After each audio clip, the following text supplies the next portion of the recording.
کریں کسانوں کا تو آج اگر اس کو انسینٹیوز دیں گے وہ 6 مہینے 7 مہینے کے بعد وہ فصل اگائے گی. لیکن انڈسٹری بڑی دیر لگا کام ہے. ہمیں 2.5 سال لگے اپنی انڈسٹری کو اٹھانے کے لیے, کیونکہ یہ جب نون لیگ گئی تھی انڈسٹری اس وقت بند ہو چکی تھی. فیصل آباد کے اندر جو فیکٹریاں تھیں ٹیکسٹائل کی ان کو ریل اسٹیٹ کے اندر وہ بدل رہے تھے. تو اور بے روزگاری تھی. ہمارے جو مارچ کی اب میں بات کر رہا ہوں, ٹیکسٹائل کا مزدور نہیں مل رہا تھا فیصل آباد میں, باہر سے لوگوں کو مزدوروں کو منگوانا پڑتا تھا. ریکارڈ ہماری جو یہ 27.7 پہ ریکارڈ ہماری انڈسٹری بڑھ رہی تھی, جو آج 0.4% پہ پہنچ چکی ہے. ادھر سے گر کے یہاں پہنچ چکی ہے. یہ اکتوبر کی فگرز ہیں. سب سے زیادہ شور مچا ہوا تھا مہنگائی کا کہ جی مہنگائی مارچ آ گئی, عمران خان نے مہنگائی کر دی, قتل کر دیا لوگوں کو.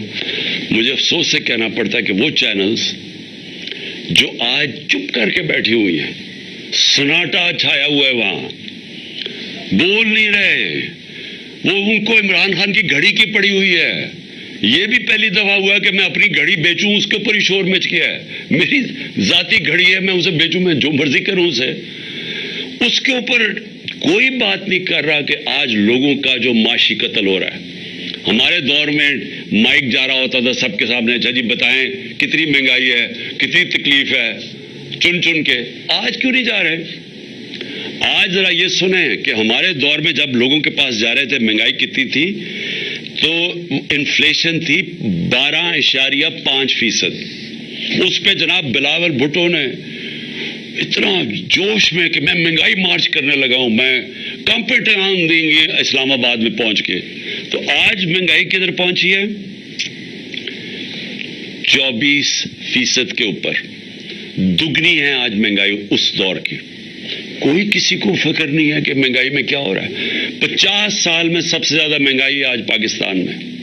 کتنے لوگ یہ, کتنے وہ میڈیا ہاؤسز اپنے ضمیر جگائیں. پیسہ سب کچھ نہیں ہے.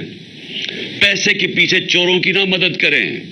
اس ملک میں چوروں کا نہ بچائیں اپنے پیسے ضمیر بیچ کے. آج دگنی مہنگائی ہے. اور کون سی قیامت آ گئی کہ تب سے اور اب میں کتنا مہنگائی اصل تو ہوئی تھی تیل کی وجہ سے. ہم کیوں پھنسے ہوئے تھے؟ امپورٹڈ مہنگائی تھی. دنیا میں تیل کی قیمت بڑھ گئی تھی, کرونا کی وجہ سے سپلائی شارٹیجز تھے. تو آج انٹرنیشنل مارکیٹ میں تیل کی قیمت کیا ہے؟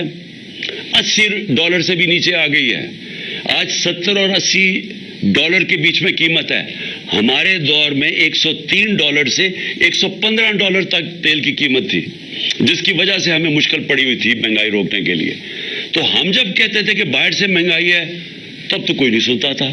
اور آج یہی لوگ جب کہ نیچے آ چکی ہے تیل کی قیمت اور آج مہنگائی آسمانوں پہ ہے, آج سناٹا ہے. آج ہمارے دور میں جو پٹرول اور ڈیزل تھا وہ 150 روپے لیٹر پہ تھا.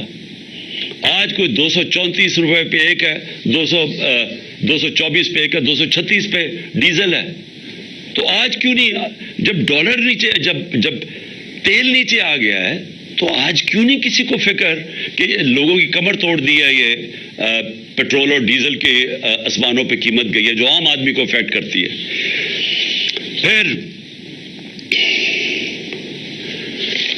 جو اب میں خطرناک چیزیں آپ کو بتانے لگا ہوں کہ دیکھیں ہمارا مسئلہ کیا ملک کا. ہمارا مسئلہ یہ ہے کہ یہ جو 2 خاندان 30 سال سے بیٹھے ہوئے تھے اور اس سے پہلے ملٹری ڈکٹیٹرز تھے, 60 کی دہائی کے بعد کبھی کسی پاکستان کی حکومت نے زور نہیں لگایا ایکسپورٹس بڑھانے میں. جب تک آپ ایکسپورٹس نہیں بڑھائیں گے ڈالرز ملک میں کیسے آئیں گے؟ نون لیگ کے پچھلے 5 سال میں ایکسپورٹس 0 بڑھی ہیں. 5 سالوں میں ان کی ایکسپورٹس نہیں بڑھی.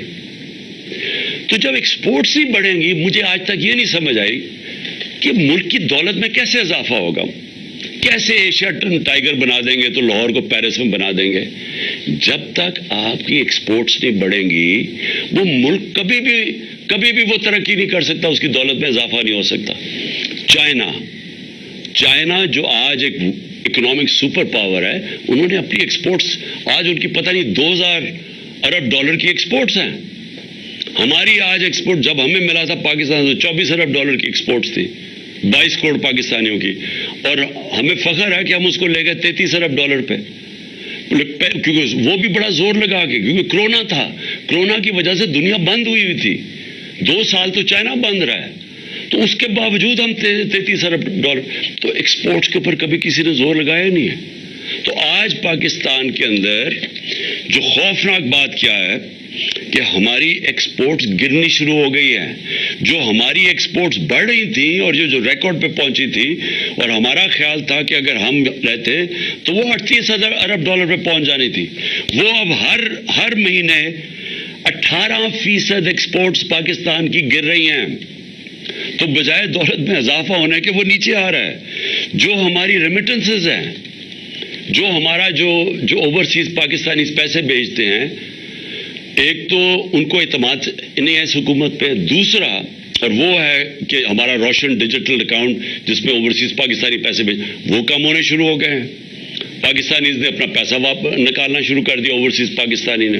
اور دوسرا کہ جب اتنا بڑا فرق آ جائے آفیشیل ڈالر کی ریٹ میں اور مارکیٹ ریٹ میں، تو وہ تو ایک دم سیدھا ہی اس کا فرق پڑے گا ریمیٹنسز میں. تو جب ڈالر ہمارے ملک میں کم آنے شروع ہو جائیں تو اس سے سب سے بڑا سوال یہ ہوتا ہے کہ اب ہم اپنے قرضوں کی قسطیں کیسے ادا کریں گے.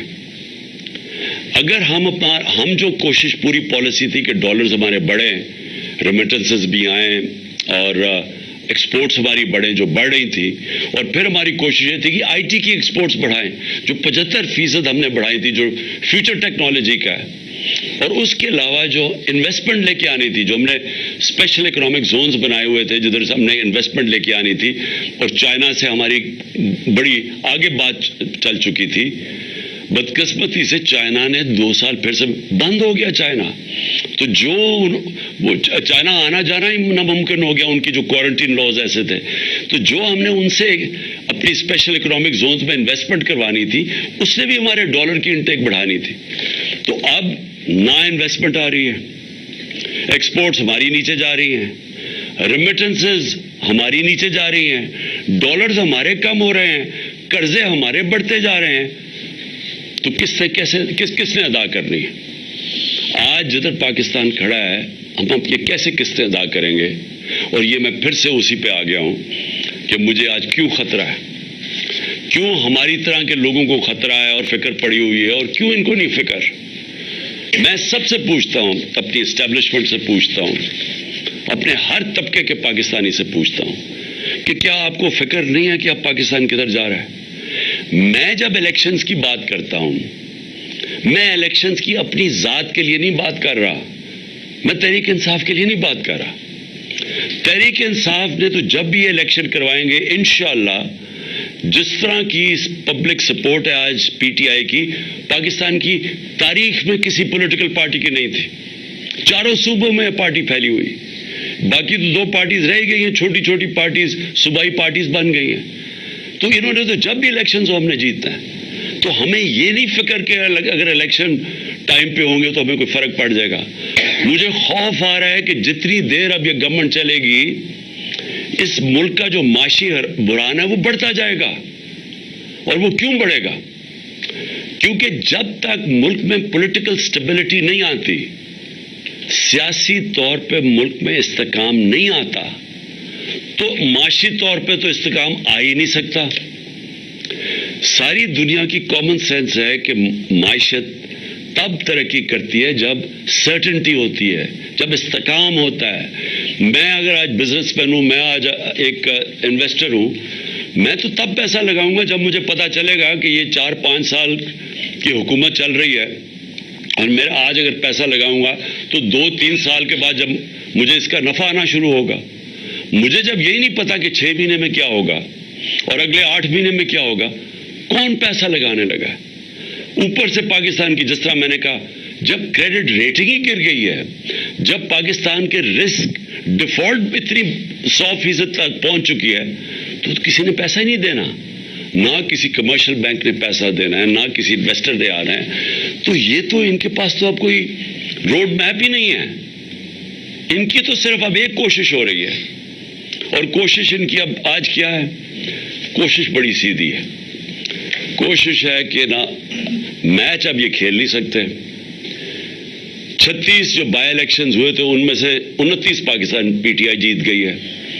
اس کے باوجود کہ ان کے پاس پوری اسٹیٹ مشینری تھی، ان کے ساتھ پورا جو اس ملک کی الیکشن کمیشن ہے، جس نے بے شرمی سے جس طرح انہوں نے ان کی مدد کی، اور اسٹیبلشمنٹ ان کے ساتھ تھی. ہمیں کہا گیا تھا نا جی سلیکٹڈ ہے، تو اب تو کسی میں شک نہیں ہونا چاہیے نا کہ کون سلیکٹڈ ہے. جس کے ساتھ ان سب کے ساتھ سارے ملک کے جو بھی اس ملک کے پاور ہاؤسز تھے وہ ان کے ساتھ کھڑے تھے. اس کے باوجود 75% by elections P T I جیتی ہے. اب اس خوف سے انہوں نے الیکشن نہیں کروانے. نواز شریف وہاں باہر بیٹھا ہوا ہے، اس نے وہ الٹا لٹک جائے گا، الیکشن نہیں کروائے گا، کیونکہ اسے پتا ہے الیکشن میں رزلٹ ان سے بہت برا ہونا ہے. لہٰذا یہ ڈیلے کرنا چاہتے ہیں. ان کی تو اگر کوشش ہو تو یہ تو اس سے بھی آگے جانا چاہتے ہیں. تو اگر یہ الیکشن نہیں ہوگا، تحریک انصاف کا نقصان نہیں ہونے لگا، ملک کا نقصان ہو رہا ہے. ملک جس تیزی سے نیچے جا رہا ہے، مجھے چھوڑیں باہر کے کوئی بھی انڈیپینڈنٹ جو معیشت کے تجزیہ کار ہیں کسی سے پوچھ لیں. یہ جو موڈیز اور فچ جو کریڈٹ ریٹنگ کرتے ہیں دنیا میں ملکوں کی، کیا وہ تو ہمارے ساتھ نہیں ہیں جو کہہ رہے ہیں کہ آج پاکستان کی ریٹنگ بالکل نیچے گر چکی ہے. جو آج اگر ہماری جو سی اے ڈی ہے، جو ہمارا جو کریڈٹ رسک ہے آج پاکستان کی، جو آج 100% پہ پہنچ چکی ہے، تو وہ تو ہمارے نہیں ہے.